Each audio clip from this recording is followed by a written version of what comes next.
भूगर्भिक वैज्ञानिक Edward space के द्वारा बताया गया था कि संपूर्ण पृथ्वी का जो औसत तापमान है वो 5.5 होता है तथा ऊपरी जो चट्टानों का तापमान होता है वो होता है 2.7 तथा पृथ्वी के आंतरिक भागों में 4300 सेल्सियस डिग्री का तापमान है जो मापा गया था और इसकी जो गहराई थी वो 2900 किलोमीटर की गहराई पर 4300 डिग्री तापमान मापा गया। आज हम इसी विषय में जानेंगे। नमस्कार दोस्तों, स्वागत आप सभी का धनराज ग्लोबल स्टडीज प्लेटफॉर्म पर।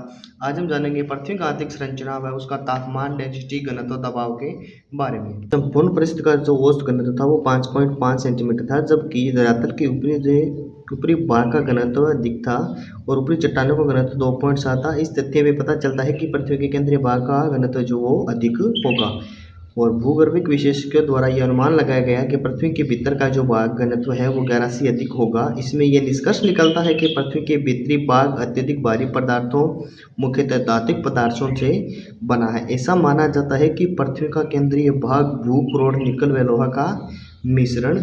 दबाव, प्रेशर, उपरोक्त बढ़ते हुए तापमान के दर के अनुसार एक निश्चित गहराई के बाद भूगर्भीय शैलों का ठोस रूप में रहना संभावित प्रतीत नहीं होता है, किंतु प्रमाण के पक्ष में यह नहीं है क्योंकि पृथ्वी का ठोस पिंड ही भांति व्यवहार करता है। भूगर्भीय शास्त्रियों का मानना था गहराई की ओर ऊपरी दबाव बढ़ता है जिसके कारण शैलों व द्रवांक बढ़ जाते हैं, अतः भूगर्भ में तापमान उच्च होते हैं एवं घनत्व अत्यधिक दबाव के कारण शैल ठोस अवस्था में होता है।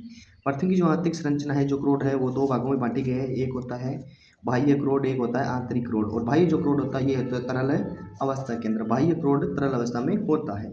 आगे हम देखते हैं तो अत्यधिक दबाव के कारण शैल व ठोस अवस्था में हो जाता है। भूगर्भीय घटनाओं के फलस्वरूप चट्टान के खिसकने के कारण दबाव कम होने से शैल पिघल जाते हैं और इससे ज्वालामुखी क्रिया उत्पन्न होती है। और आगे आ जाता है आकस्मिक संचलन, ज्वालामुखी क्रिया। ज्वालामुखी क्रिया के फलस्वरूप पृथ्वी के आंतरिक भाग में तरल मैग्मा है वो धरातल पर तप्त तरल लावा प्रवाहित हो जाता है। जब पृथ्वी के अंदर ये द्रव्य जो तरल अवस्था में होता है तो इसे मैग्मा कहा जाता है और जब ये पृथ्वी पर पसरने लगता है तो इसका नाम लावा रख दिया जाता है।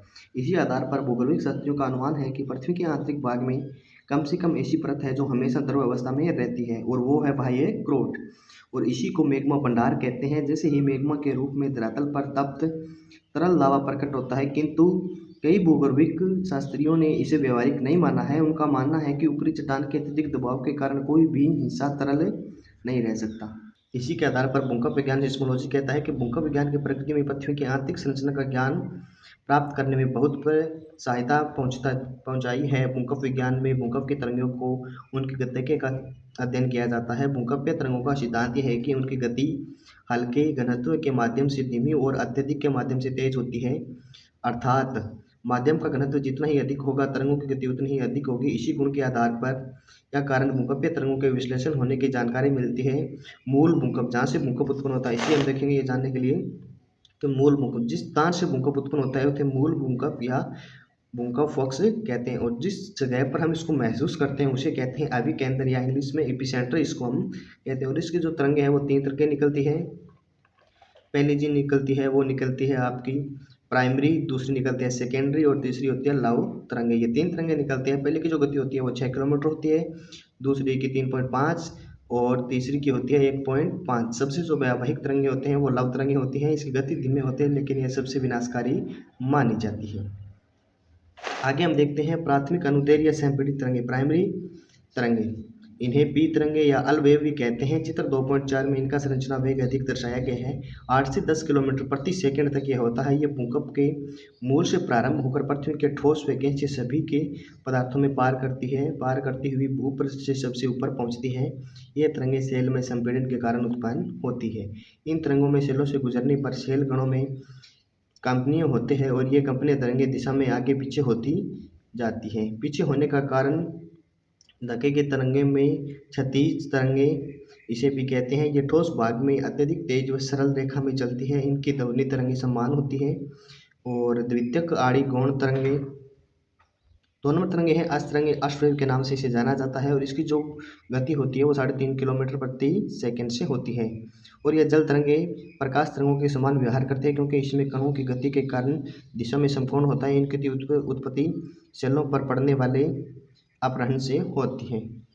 आगे हम लास्ट को देखते हैं, अलवेव यानी लव तरंगों को देखते हैं। धरातल पर चलने के कारण इन्हें धरातलीय तरंगे कहते हैं। इनका संचरण वेग सबसे कम अर्थात 3 किलोमीटर प्रति सेकंड के लगभग होता है। ये भूकंप अभिकेंद्र से उत्पन्न होकर धरातल पर चलती है। ये तरंगे ऊंची नीची पूरी सतह को पार करती है, अतः धरातल के तरंग में सबसे लंबा मार्ग तय करती है। इन्हें दीर्घपृष्ठीय तरंगे भी कहा जाता है। ये अत्यधिक प्रभावशाली तरंग होती है। धरातल पर इनका प्रभाव काफी अधिक होता है। यदि भूगर्भिक संरचना का एक समान व भूकंप की तरंगों को संरचना वेग को मार्ग सभी स्थानों पर समान सीधा होता है, तो किंतु इनके अध्ययन में पता चलता है कि वास्तव में ऐसा नहीं है।